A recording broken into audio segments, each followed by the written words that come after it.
ఓ పిచ్చుక కొత్త గూడు కట్టుకోవడానికి అడవిలో తిరుగుతూ ఓ వాగు పక్కనే ఉన్న చెట్టు దగ్గరికెళ్ళి నేను నీ పైన గూడు కట్టుకోవచ్చా అని అడుగుతుంది. అందుకా చెట్టు లేదు, కుదరదు, ఇంకేదైనా చెట్టు వెతుక్కో అని సమాధానం ఇస్తుంది. అందుకా పిచ్చుక నా పిల్లలు ఎగరడం నేర్చుకునే వరకే గూడు కట్టుకుంటా, ఆ తర్వాత వేరే చెట్టు చూసుకుంటా, దయచేసి అందాక కాదనొద్దని ప్రాధేయపడుతుంది. కుదరదని చెప్పాగా, ఓసారి చెప్తే అర్థం చేసుకో అని పిచ్చుకకి చెట్టు గట్టిగా మందలిస్తుంది. పిచ్చుక నిరాశతో ఆ వాగుకి అవతల వైపున చెట్టు దగ్గరికెళ్ళి నీ మీద గూడు కట్టుకోవచ్చా అని బతిలాడుకుంటుంది. అందుకా చెట్టు అంతకంటే భాగ్యమా, సంతోషంగా కట్టుకో అని అంటుంది.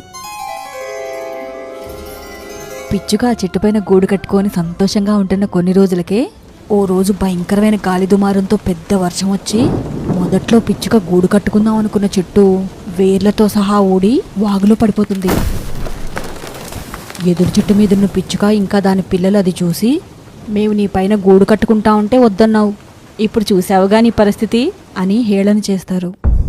అప్పుడు చెట్టు, వయసు ఎక్కువై నా వేర్లు బలహీనపడ్డాయి, కొన్ని రోజులుగా నా వేర్లు భూమి లోపల పట్టుకోల్పోతున్నాయి, ఇంకొక్క వర్షానికి కూడా తట్టుకోలేక ఇలాంటి రోజు వస్తుందని తెలుసు, నాతో పాటు నీ ఇల్లు కూడా నేలపాలవుతుందని నా పైన గూడు కట్టుకోకుండా ఆపాను అని చెప్తూ, ఓ పిచ్చుక కొత్త గూడు కట్టుకోవడానికి అడవిలో తిరుగుతూ ఓ వాగు పక్కనే ఉన్న చెట్టు దగ్గరికెళ్ళి నేను నీ పైన గూడు కట్టుకోవచ్చా అని అడుగుతుంది. అందుకా చెట్టు లేదు, కుదరదు, ఇంకేదైనా చెట్టు వెతుక్కో అని సమాధానం ఇస్తుంది.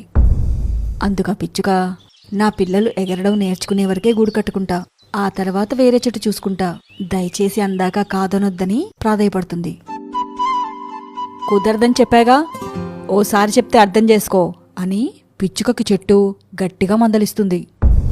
పిచ్చుక నిరాశతో ఆ వాగుకి అవతల వైపున చెట్టు దగ్గరికెళ్ళి నీ మీద గూడు కట్టుకోవచ్చా అని బతిలాడుకుంటుంది.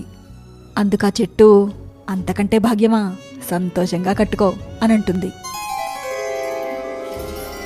పిచ్చుక ఆ చెట్టుపైన గూడు కట్టుకొని సంతోషంగా ఉంటున్న కొన్ని రోజులకే ఓ రోజు భయంకరమైన గాలి దుమారంతో పెద్ద వర్షం వచ్చి మొదట్లో పిచ్చుక గూడు కట్టుకుందాం అనుకున్న చెట్టు వేర్లతో సహా ఊడి వాగులో పడిపోతుంది.